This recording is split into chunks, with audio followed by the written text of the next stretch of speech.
Welcome back to 23-Minute Reads with me, Mya D.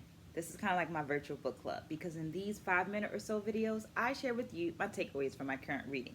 Right now, that is Undergraduate Research in Dance. As a part of my 23 to 23 challenge, I'm reading 23 minutes per day, every day, as an action of self love, as an investment into myself, and as a way of providing myself with some consistency in an ever changing world. Hoping that you will join me along in this journey by liking this video, subscribing to the channel, and leaving some comments down there in that comment section so that it's an actual dialogue going on. Having in mind that while I have several decades of experience as an educator, as a performer, and a curriculum writer, I'm not the know-all be-all for this book. I'm simply providing a space for dialogue. Well, this week I read pages 110 through 146, and let me get my notes so I can give you my takeaways. Takeaway number one is abstracts. So one of the wonderful things included in this book are actual abstracts from undergraduate research projects. Not only do these serve as real life examples that kind of continue the discussion and your understanding of the concepts that were discussed earlier in that chapter, but I'm finding some really great papers, like some papers that I want to read, and I'm finding books that I want to read, like this one. The Dance Claimed Me. It's a biography of Pearl Primus. So I wanted to ask, because this is a thicker book, I wanted to show it to you and ask, are you willing to read this book with me? Or have you already read this book so that we can have like real time, real life conversation and dialogue going on, which also means that you want to turn on your alerts so you know when the video is posting and so forth, so that it's closer to real time. So do you want to read this with me? Let me know in the comments. Takeaway number two is takeaway number two is negative perceptions. The quote reads, "The research indicates that this lack of comfort on the part of the professionals is the source of the negative perceptions in the students," end quote.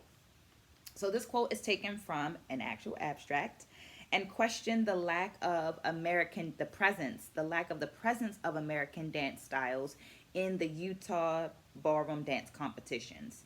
The study found that the lack was actually based on a lack of comfort in the instructors, in the forms, and teaching the forms, and was resulting in students having a decreased value of those forms.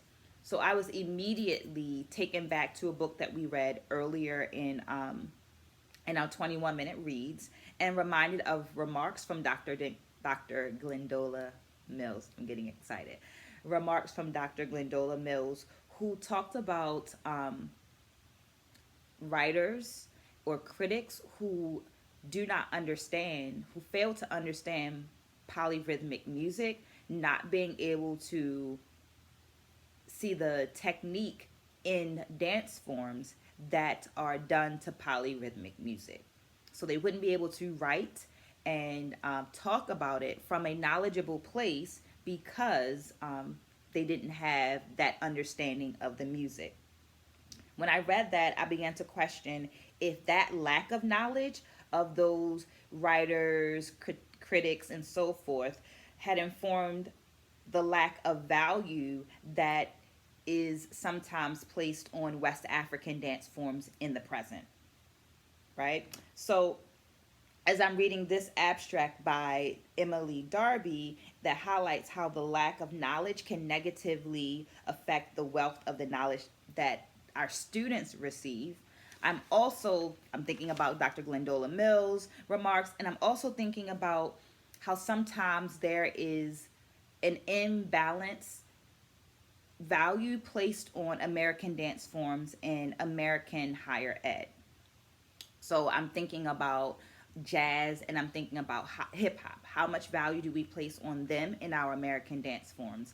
And is it informed or related to the lack of knowledgeable professors, instructors that are within the institution and able to teach it? So just things that I'm thinking about. Takeaway number three is actually language.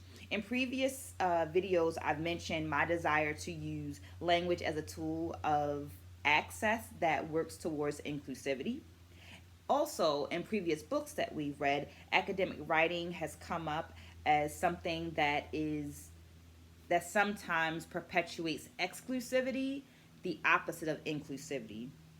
But I feel like this book lies in the gap and builds a bridge. Through the use of accessible language, it builds knowledge and vocabulary of upcoming scholars who are currently in their undergraduate process, helping them to craft scholarly writing that describes the impact of their creative work.